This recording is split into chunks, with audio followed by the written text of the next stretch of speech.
Hello and welcome to the Night Feed. I'm your host, Charlotte, here to keep you company during, let's face it, one of the toughest parts of being a new parent, the Night Feed. Tonight's unpaid sponsor is the putting everything in their mouth stage. We've levelled up from crawling and baby boy is now looking, shall we say, or hunting for things to chomp on because he's also teething. And that means that everything in his vicinity goes in the mouth. So I've been spending most of my days on my hands and knees, following him around the house, making sure that he stays safe. And this has been leveled up with my third because I have a 3 and a 5-year-old who love the things that 3 and 5-year-old girls love, such as Barbie, Lego, Sylvanian families. And let me tell you, those Barbie shoes and Sylvanian family cups and saucers end up everywhere. Even when they try and tidy it, they're very good at tidying them up, and they're like little wardens actually. When they see the baby go near something he can't touch or put in his mouth, they shout, "Mummy, mummy!" So we've got them well trained on that side of things, but these little cups and saucers and Barbie shoes, no matter how much tidying up we do, appear everywhere. So we're just on high alert basically. Before I jump in tonight, I just wanted to ask you a favour, and that is if you could share this podcast with another mum or share on your social media or write a review wherever you listen, it would mean so much. I'm on a push to get the word out, and I know personally when it comes to podcasts that word of mouth really matters.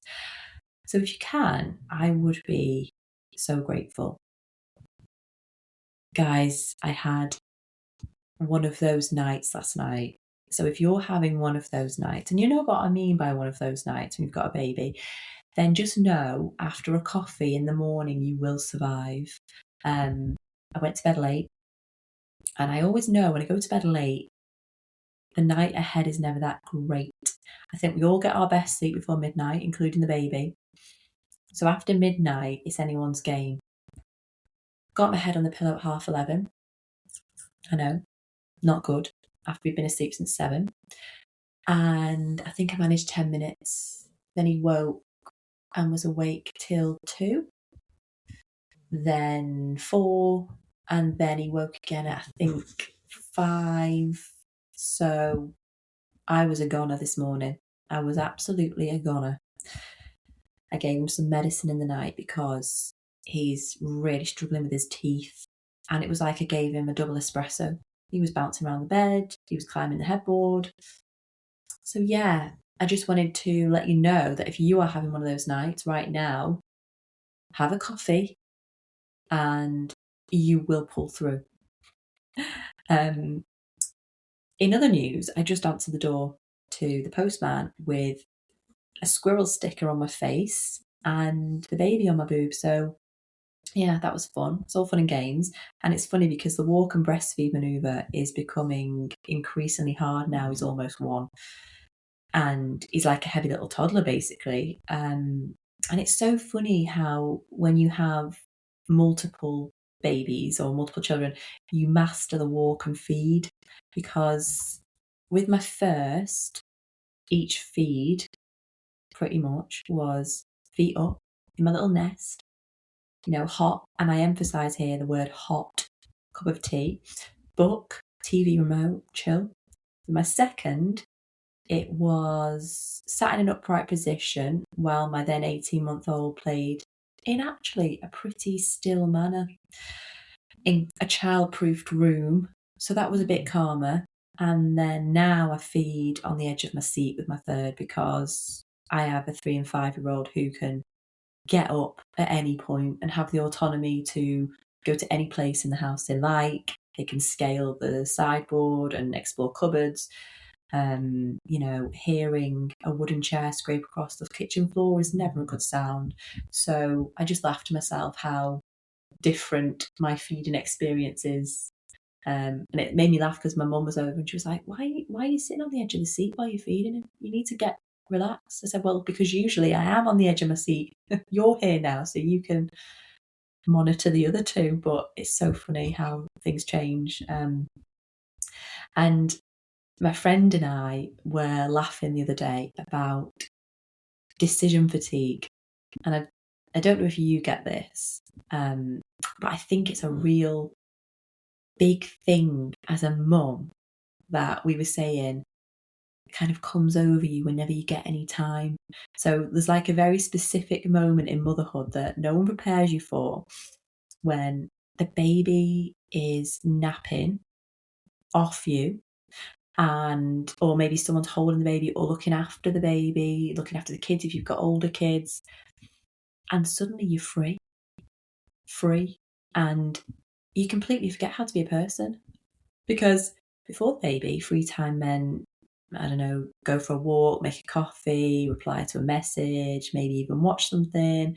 Now you stand in the kitchen like you've just been dropped into some kind of simulation. Like, why am I here? What do I do? What do people do? Do I sit? Do I eat? Do I shower? Do I scroll on my phone? Should I maximize this time? How can I maximize this time? And that's when the decision fatigue kicks in, because all day long you've already made approximately, I don't know, 47,000 micro decisions. Is that hunger cry or a tired cry? Vest or no vest? Did they poo, or is that just a weird warmth in the nappy? Should we attempt a nap? What time should we nap? How long's the wait window? You get the gist. All these things that run through your head when you're looking after a baby. So when you finally get a moment, your brain is just like, ugh. That's the only way I can describe it. Sometimes you'll open your phone and you'll scroll, and then you'll close that app, and then you'll open another app, and then you'll forget why you opened it. Then you'll lock your phone and tell yourself off. And then you'll start cleaning the kitchen, but then you'll think, but I need to rest. So then you rest and you sit down, but then immediately you feel guilty because the washing pile's so big. So then you stand up, and now you just holding some kind of dirty muslin cloth, standing in the middle of the room, unsure how you got to this point. So if you feel like that, please know that you're not alone. My mum is having my older two on Saturday night, which means we have the baby, which, like I said last week, is a relative break from having the older two as well, because one of you can have the baby, one of you can do something, and I get this decision fatigue then, because I've got all these lists of things I want to do around the house, but then I also just want to put my feet up. So yeah, it's a real crazy part of motherhood, decision fatigue, I think, and I just want you to know we all get it. And we don't always have to be productive. Okay, on to the emails. First one tonight says, comparison is eating me up. Hi Charlotte, I wasn't expecting to feel like this at 6 months in, but I'm really, really struggling with comparison at the moment. Every time I go on my phone, it feels like other babies are sleeping through, eating perfectly, hitting milestones, and their mums all seem to have it all together. Meanwhile, my baby still wakes in the night. Naps are all over the place, and weaning feels messy and confusing. I know deep down that social media isn't the full picture, but I can't seem to stop myself from comparing. I feel like I finish scrolling and just look at everything like I'm doing everything wrong. I didn't feel like this as much in the newborn stage. I think I was just in survival mode. But now there is more to think, and it's really getting into my head. How do you switch that off, or at least stop it affecting you so much? It's a hard place, 6 months, in a way, because like you say, in the newborn phase, you are in your own bubble, getting through the day as best you can, figuring things out. Then when they get to 6 months, they start napping more, you've got more time on your hands a little bit, and there's more space to think. And I think often that is where the comparison creeps in.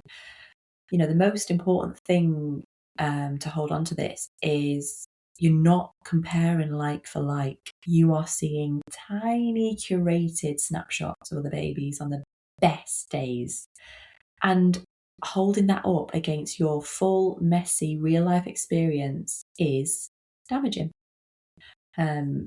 Sleep, feeding, milestones, None of them follow a straight line. And I'm telling you that as a mum of 3, with 3 lovely, unique, different children, all raised the same, but with their own different ways about them. And there's a huge range of normal. A baby waking up at 6 months, completely normal. Messy weaning, completely normal. Feeling unsure, also completely normal. The problem isn't that you do anything wrong, it's that you're being exposed to a constant stream of information that just makes you question everything. I still do it, and my thoughts on social media. You know where I stand. I think it is all a very, very, very curated picture of people's lives. And I can 90% of the time detach from that. But there is 10% where I'll see babies sleeping through at 4 months and think, oh my God. But then I'll know, well, no, that's their normal. It's not my normal. So rather than trying to switch off completely, because I'm not going to tell you here to just ditch social media, which I do think we all should do, but it's not the most practical thing, given that we all are mildly addicted to it, aren't we, in a way? So I think about just protecting yourself. So notice how you feel after you scroll and use that as your guide. Mute or unfollow anything that makes you feel behind or like you're not doing a good job.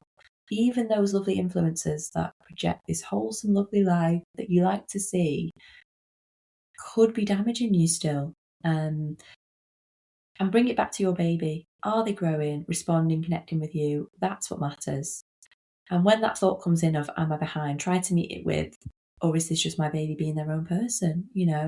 I hate milestone comparison. I think it's one of those things that mothers have always done since the dawn of time.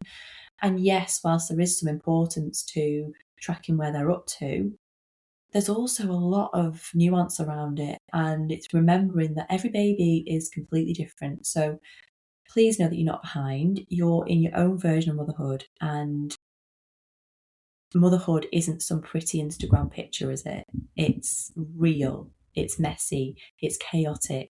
But it's also wonderful. And just remember that what you're seeing and what you're comparing your lovely life to is a few seconds of someone else's day. Okay, next email says, help, baby will only sleep on me. Hi, Charlotte. I'm hoping you might cover this because I'm honestly at my wit's end. My baby will only sleep if they're touching me, either on my chest or right next to me. And the second I try to put them down, even when they seem completely asleep, they wake up almost instantly. I feel like I'm doing something wrong because everyone else seems to be able to put their baby down and get on with things. I love the closeness, but I also feel a bit trapped by it. And I don't know if I should be trying to change it or just accept that this is a phase. Is there anything I can do to help them sleep more independently without making things worse? Well, if you've been listening for the past year or even a few months, you'll know that you're preaching to the choir with this one. I'm recording this now with baby boy on me, and he's positioned right next to my nipple so he can latch on whenever he wants, because I know that's where he gets the best sleep. If I put him in his pram, he'll wake after maybe 10 minutes and I won't be able to get to record the podcast. So you are preaching to the choir. I have accepted and lent right into the contact naps because, as I've said previously, he's potentially our last baby and I am just soaking it up.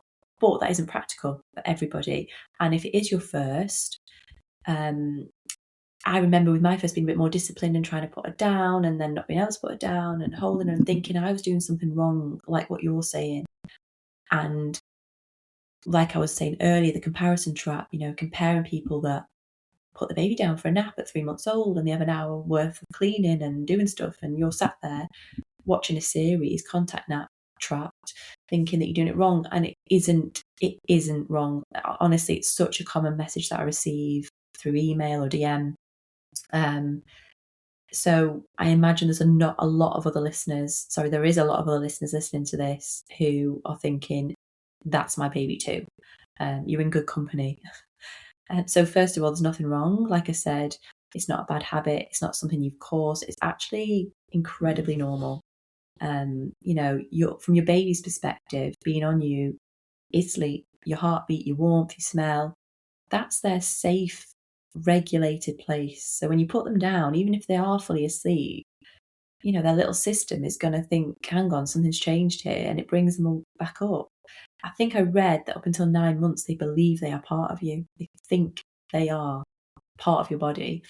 And again, this isn't practical for everybody. I know this, but there was some phrase that was like 9 months in you, 9 months on you, 9 months near you. That's what they used to kind of advocate. And like I said, in this day and age, with mums having to go back to work really early, it's not always possible, and you can't beat yourself up over that. And sometimes we have to get nap schedules in place so that we can go about our day, get to work, do different things. So I can see it's such a dilemma. So maybe there are some practical things if you really need to, if you're feeling like you're at your wit's end, then that's not good. And you do need a little bit of maybe distance when it comes to naps. So the one thing that that has worked for me a little bit is when I know nap time's approaching, if I need to have some time, is I'll go for a little walk with the pram, get him all tucked in, get him all comfortable, lay flat, and go out for 10 minutes, make sure he's completely asleep, then bring the pram back in. And that gives me more time than when I just try and transfer him to a flat surface because he's kind of already rocked to sleep. So that could be one to try. Also the car, if you just want to have some hands-free time, maybe respond to some emails, I would go for a drive, get a coffee through a drive-through and sit. Sometimes I can get an hour. Obviously, make sure the car is ventilated and he's not in, or the baby's not in the sun. But that kind of thing, movement sometimes gets them off and then they're in their position. Because I always find nap transfers to a cot can be difficult. So I hope that kind of helps. I just don't want you to feel like you're doing anything wrong because you really, really aren't. And it is a phase. It is the first maybe year where they just want to be really, really close and nap on you. And that's the way it is for some babies. But I know other babies happily nap in the cot. I've got friends that can put the baby down from a month or two and they'll nap. So it's just remembering that all babies are different and it's nothing that you're doing wrong at all. Maybe just like I said, try the pram, try the car if you can, and then you can get maybe 1 or 2 naps a week where you can have your hands free and go and do things. But yeah, I hope that helps. Just remember, like I said, you're not on your own. I am fully in the contact nap phase. Next tonight is what's trending. And I'm kind of following on from our discussion tonight around the comparison trap and sleep, if you like. I see a lot on Instagram, particularly around baby sleep. And there's quite a lot of influencers talking about sleep training and other people just showing how their 11-week-old sleeps 12 hours. And I find it to be a tricky one. Some babies maybe will just sleep, maybe will be born and are great sleepers. I know that can happen. Other babies are sleep trained and they sleep, they nap. I follow quite a big influencer and she was showing her kind of sleep transition to the cot. I think her baby was only a couple of months, really. I don't know here if there is a transatlantic difference because I do follow quite a lot of American influencers. And I want you to write into me if you are in the US, the Nightfeed podcast at gmail.com, because I'd be really interested to hear the differences between how you approach sleep with a baby and how we do. And I don't want to generalize here because I know everyone's different. But from what I've seen since doing this podcast, it seems to be a lot more accepted in the UK, the whole co-sleeping thing, maybe more contact napping. And I'm only talking about the few American influencers I follow. So I can't generalize to the whole American motherhood population here. But what I see is babies that go in their cot awake and fall asleep. And then the mum's being like, oh, I best wake them because they've been asleep for too long. Or I'm thinking, how is your 3-month-old sleeping in a cot so soundly? Like, how are they self-soothing at 3 months, 4 months, 5 months? Is sleep training in the US more accepted and widespread than it is here? I know there's sleep training here. I know that some parents do it, and I've got friends that have done it. It's not that I am shaming it. I'm not going to get into that debate tonight. But I see so many people online, particularly in the States, that can just put the baby in a cot and the baby goes to sleep. And I'm like, how are they doing that witchcraft? Because let me tell you, if I was to put my son in a cot now and say night, there is absolutely no chance he would let me leave the room. And that is probably because I have spent the last 11 months holding him while he sleeps. I have done that. And I am not saying that is the right thing or the wrong thing. I'm saying that is what I have done. Is it partly to do with the fact that in the States, maternity leave is so much shorter? Like, crazily so, in my opinion. I think is the average 3 months. You'll have to correct me if I'm wrong on this. Write in the comments if you listen on Spotify and tell me if I'm wrong here. But is it because there is less maternity leave in the States that mums have to get prepared for daycare and make sure that the babies can sleep independently? Whereas because we generally get 9 months to a year here, we're more kind of accepting of we won't have a necessarily rigid sleep schedule. We'll let the baby nap on us and then feed to sleep, and we're a bit more laissez-faire with that kind of thing. I'm just really perplexed by it because I keep seeing these videos and reels on Instagram, particularly of American mums being able to just put the baby in the cot and walk out. But then saying that, I did see a British girl whose baby's about 12 weeks and said that her baby slept for 12 hours. And that as well bamboozled me because my 11-month-old still wakes 2 or 3 times a night. He feeds and goes back to sleep. It's not an issue. And like I always say in the podcast, I've always let into the fact that whilst my kids are 5 and under, the sleep's going to be a bit haywire.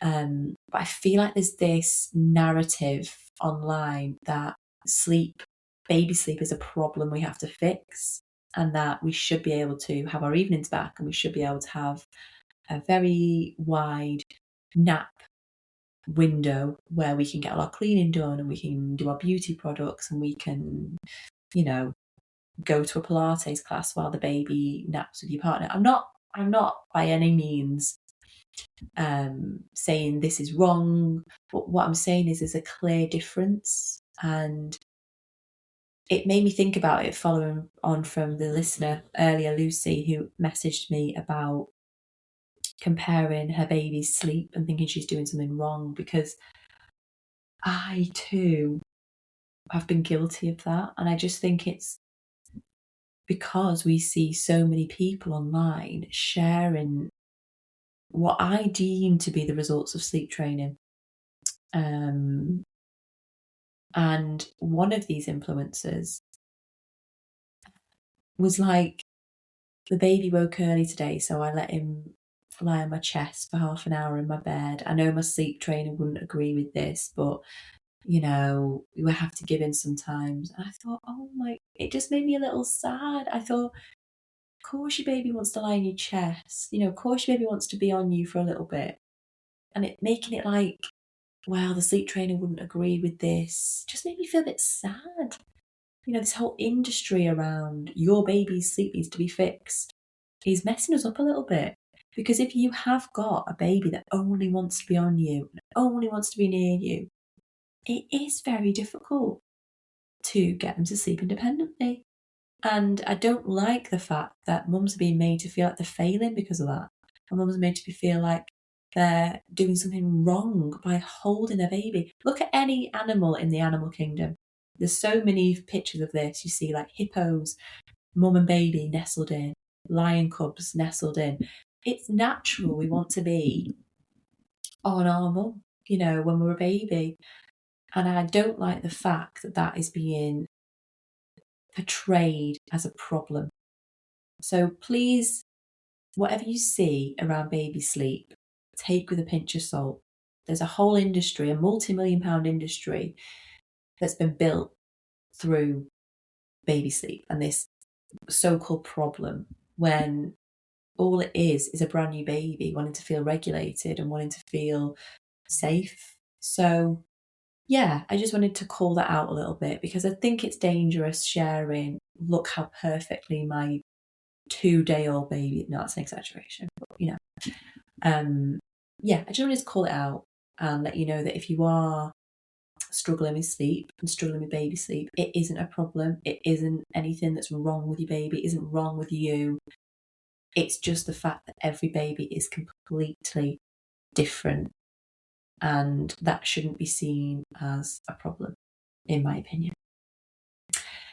A self-care tip tonight is, and again, I'm really leaning into the contact napping tonight because I've had so many messages from you saying that you can't get your baby down and you're struggling, and I think it is because you're being told online that you're wrong, and that's why I'm calling it out. So if you are having a contact nap, my little self-care tip is to try and have one outside in the sun. It's lovely and sunny here this week.